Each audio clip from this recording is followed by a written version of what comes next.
One of the greatest pitchers you've likely never heard of hails from Cuba. His nickname, El Diamante Negro, the Black Diamond. This is the great Jose Mendez, possessing a dynamic fastball, a great hard-breaking curveball, and pinpoint control to go along with it. He dazzled not only in Cuba, but also in the Negro Leagues here in the United States with the great Kansas City Monarchs. And how did the great Major League manager John McGraw describe Jose Mendez? Only as a combination of Walter Johnson and Grover Alexander. That's pretty good.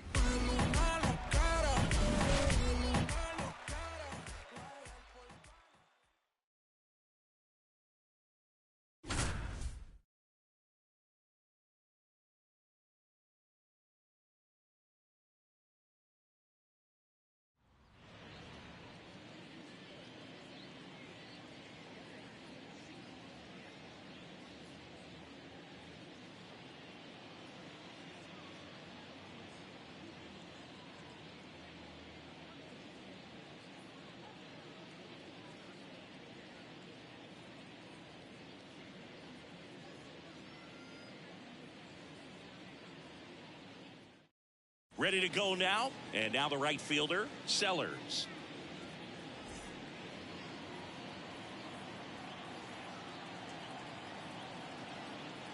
And a pitch. Fly ball down the line, sizing this one up. He's got it, and there's one down. So digging in, Sanders.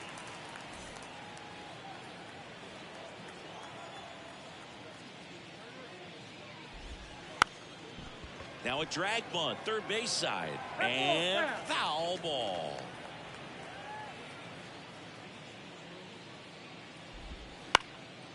You know, Jose Mendez wasn't just a terrific force on the mound. He was a really great manager, too.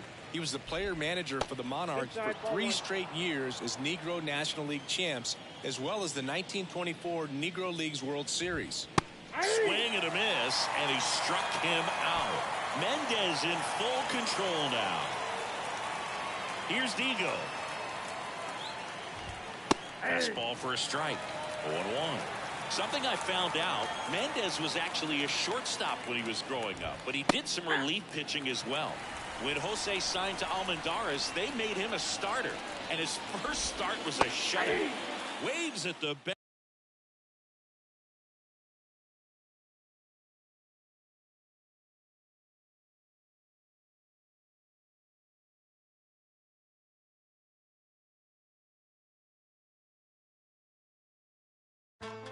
The relationship between the Negro Leagues and Cuba and Spanish-speaking countries in general was a bond created by baseball.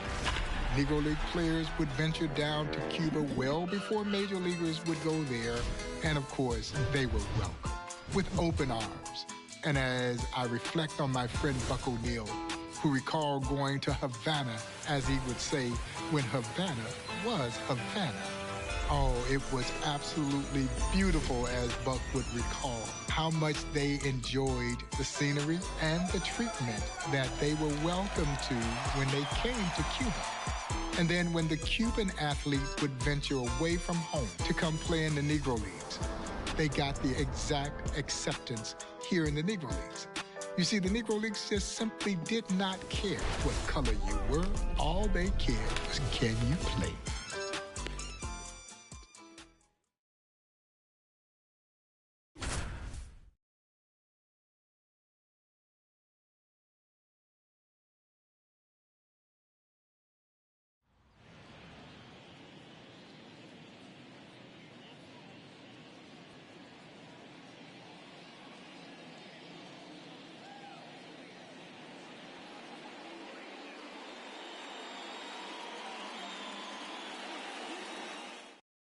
Now it's the right fielder, Sellers.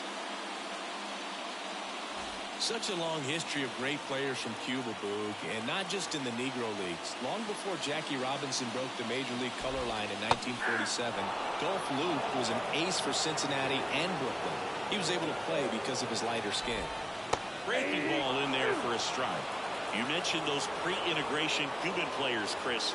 After the color line was broken, of course, that opened the door for more great Cuban-born players like Minnie Minoso, Tony Oliva, Luis Tion Jr., and Tony Perez. Just missed. Boog, you brought up those old Cuban players like Minoso and Oliva, but there are plenty of Cuban-born stars in the majors these days, too. Guys like Yordan Alvarez, Raisel Iglesias, Randy Arozarena, and Luis Robert Jr. are lighting things up in the show these days. And he lays down a bunt, and he grabs it in foul ground. Mendez to the plate. Fought off foul.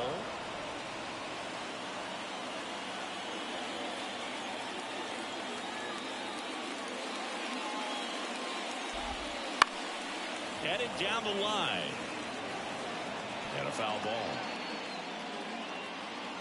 One down, base is empty. Foul ball, it stays 0-2.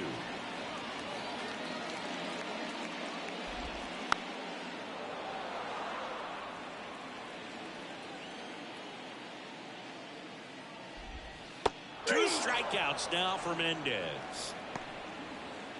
2 outs, base is empty. Ford digs in now. And a good eye there. 2 outs, base is empty.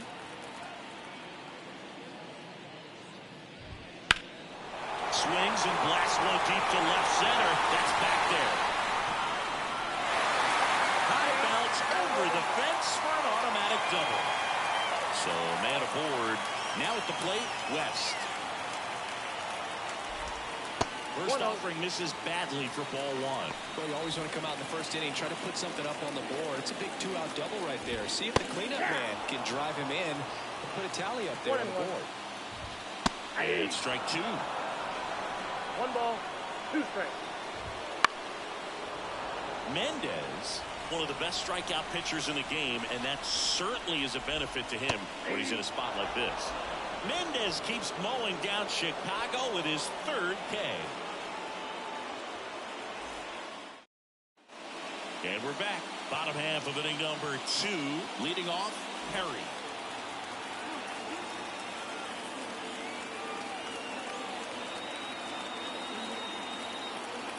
The pitch. There's a strike at the knees.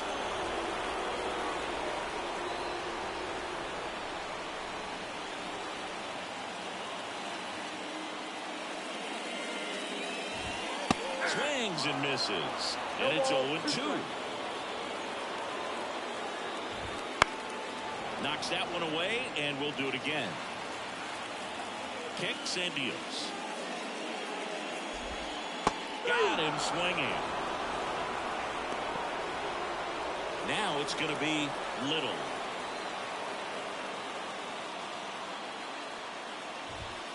A swing and a miss, and that's strike 1. All ones the count.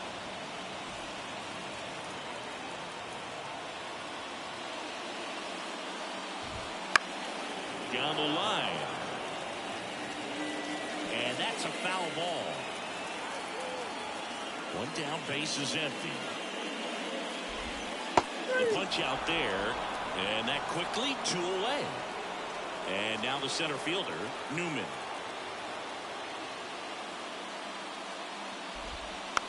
And a foul ball. And the right-hander deals. Hey! 0-2. Next offering upstairs.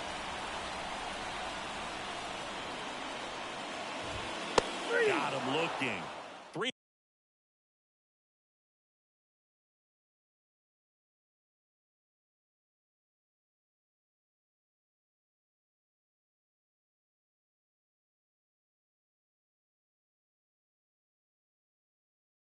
Physically, Jose Mendez reminds me of the great Major League pitcher, Pedro Martinez. Built almost identical. He was a small man, wiry, long arms, long fingers, an arm much bigger than his stature. Blazing fastball, high-rising fastball with a sharp breaking curveball, and then you add the dimension of pinpoint control, he was virtually unhittable.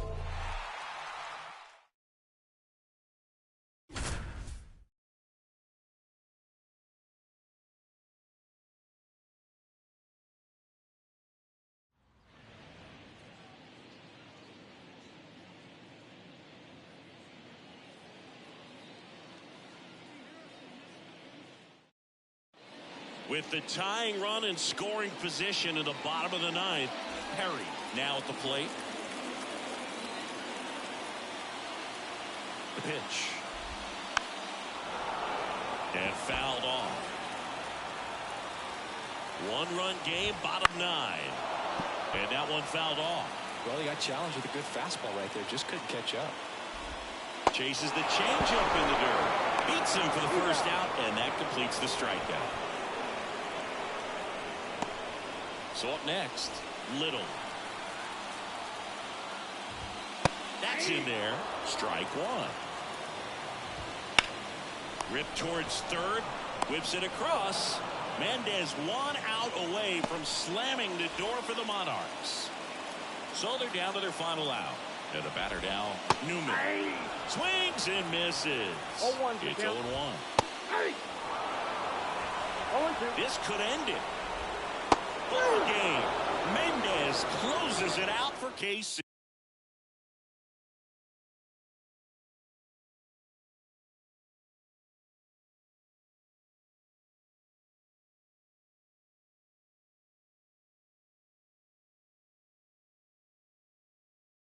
Jose Mendez's breakout season in 1908 as a youngster is one for the record books. The Cincinnati Reds had ventured down to Cuba as Cuba was open now for goodwill tours of baseball. Jose Mendez welcomed the Cincinnati Reds to his native Cuba by pitching 25 consecutive shutout innings. Oh, it gets even better.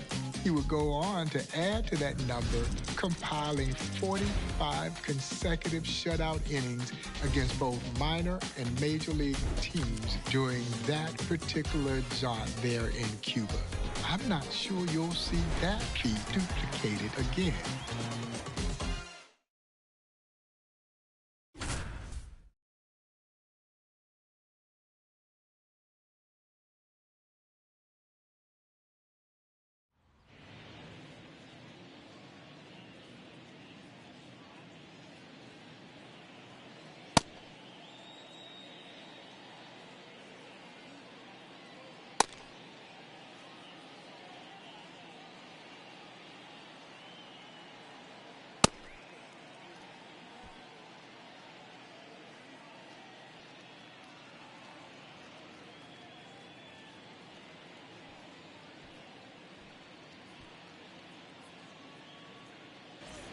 And welcome back to the ballpark. Now the third baseman, Sawyer. Jose Mendez's whole run against the Reds is incredible, but I want to focus on the first game they saw him. Mendez went out there and threw a one-hitter, and he was just 21 years old at the time. It's crazy what Mendez was able to do in 1908, and not just against the Reds. He led the Cuban League with 157 strikeouts. That was almost twice as many as the next best pitcher in the league. And another ball. Back on that series against the Reds, Jose had such dark skin that the Reds wouldn't sign him, even after he dominated their hitters. They did sign his lighter-skinned teammate Armando Marsans 3 years later. Marsans was good, but Mendez was the real star on that squad. Now the number 2 hitter, Walker.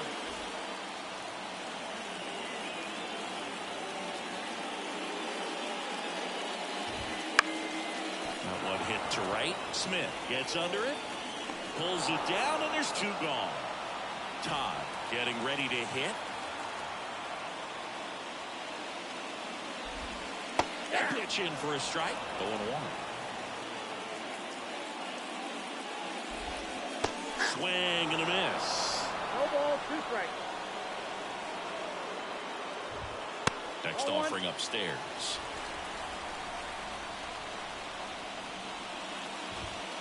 And down on strikes he goes. And good work there as he gets a 1-2-3. Back at Busch Stadium. And now the catcher comes up to hit. Rhodes. Mendez back to work. And a strike.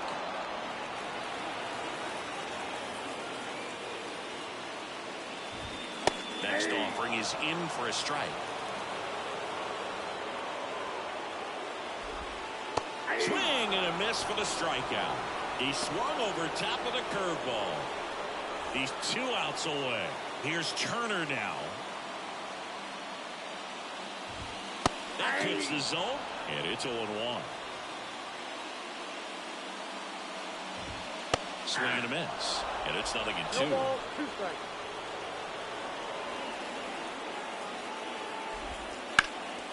This to third. And a couple of quick outs. So it's their last chance in this one. Here's the second baseman, Saunders. And a good fastball to start him off. That's strike 1. And that's off the inside edge. And the count is 1-1. They're down to their final strike. 1 ball, 2 strikes. 1 strike away. And a swing and a miss, and that is the ball game.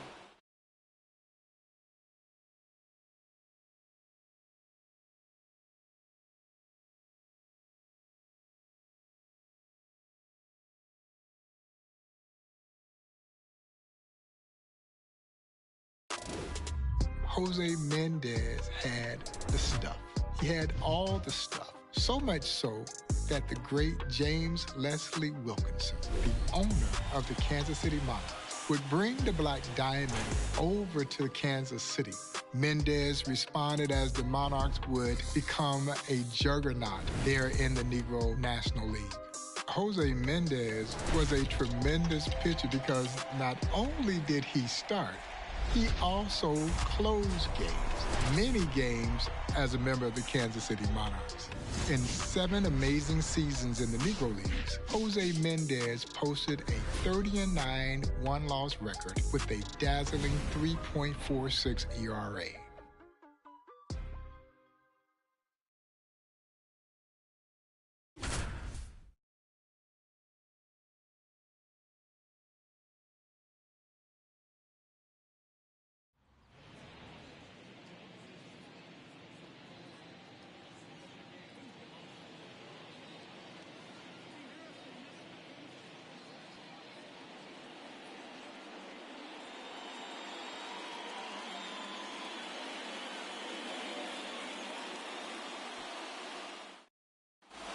Foster digging in now. When Jose Mendez joined the Monarchs in 1920, he became the final piece of one of the greatest rotations in baseball history. They had Mendez, John Donaldson, and Bullet Joe Rogan, all future MLB Hall of Famers. No trouble here. Puts it away for the out. And there's 1 down. 2 on, 1 out. Perry, the next to hit. Going back to that incredible Monarchs rotation, Chris, it makes me think of the Braves staffs in the 1990s. Greg Maddux, Tom Glavine, John Smoltz, or even 2019, the Astros with Cole, Verlander, and Brink. Swing and a miss, and he's down on strikes. Just 1 more out to get for Mendez and the Monarchs. 2 more great historic rotations, Boog. The 1966 Dodgers with Sandy Koufax, Don Drysdale, and Don Sutton. And the 1931 Homestead Grays, Bill Foster, Smokey Joe Williams, and Satchel Paige. 2 on, 2 outs. Foul off the plate. They'll do it again. Definitely got the hitter conscious of the pitch inside. Really think the outer half is open. Here's a 1-2. Good job to fight that one off.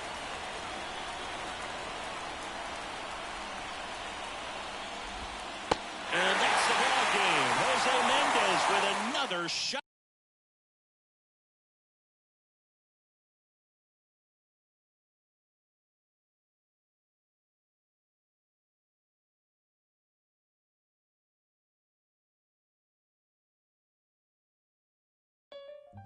Jose Mendez's dazzling pitching career was somewhat shortened by the fact that he had some arm trouble about 6 years into his career.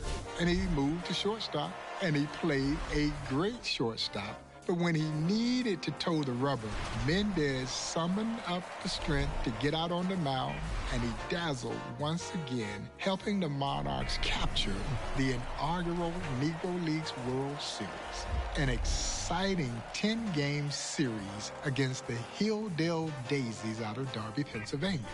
And Jose Mendez was one of the stars of that series, winning the deciding game number 10 to bring the title home to the Heartland.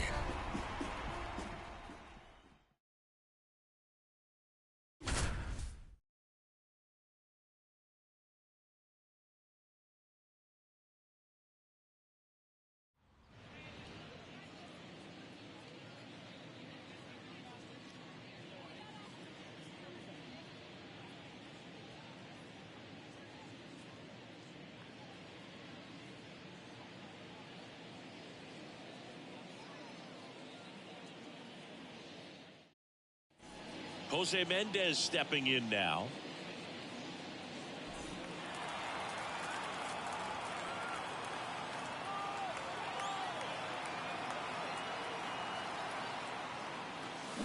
This one in the air, center field. And that'll fall for a base hit. The run comes in from second. It's 3-zip.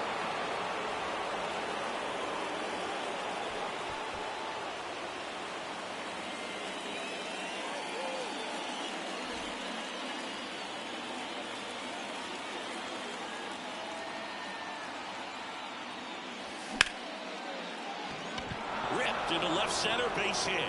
One run across. Now 2 runs score. It's 5-0.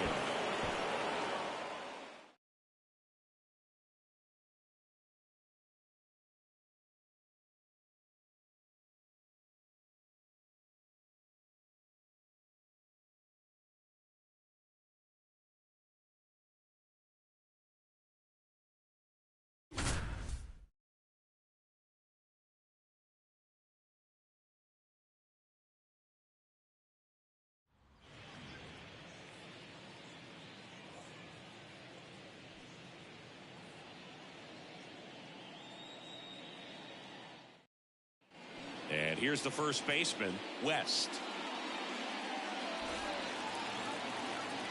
It's not just that Jose Mendez won Game 10 of that 1924 Negro Leagues World Series. He won Game 6 in relief, too. But what he did in Game 10 really was sensational. A 3-hit shutout to close out the series. Mendez kicks and delivers.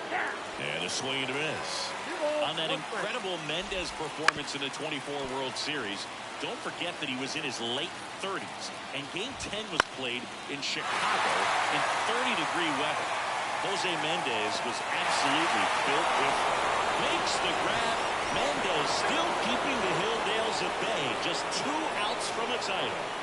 He's 2 outs away. Perry will hit next. Down the middle for a strike. It's 0-1.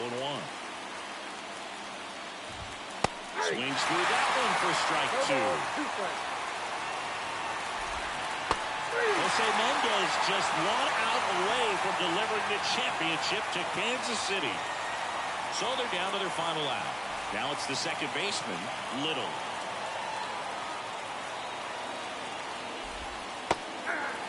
Well, that's that slurve right there. He threw it extremely well. Talk about just a ton of breaks. So tough to get that barrel to. It's over. Jose Mendez and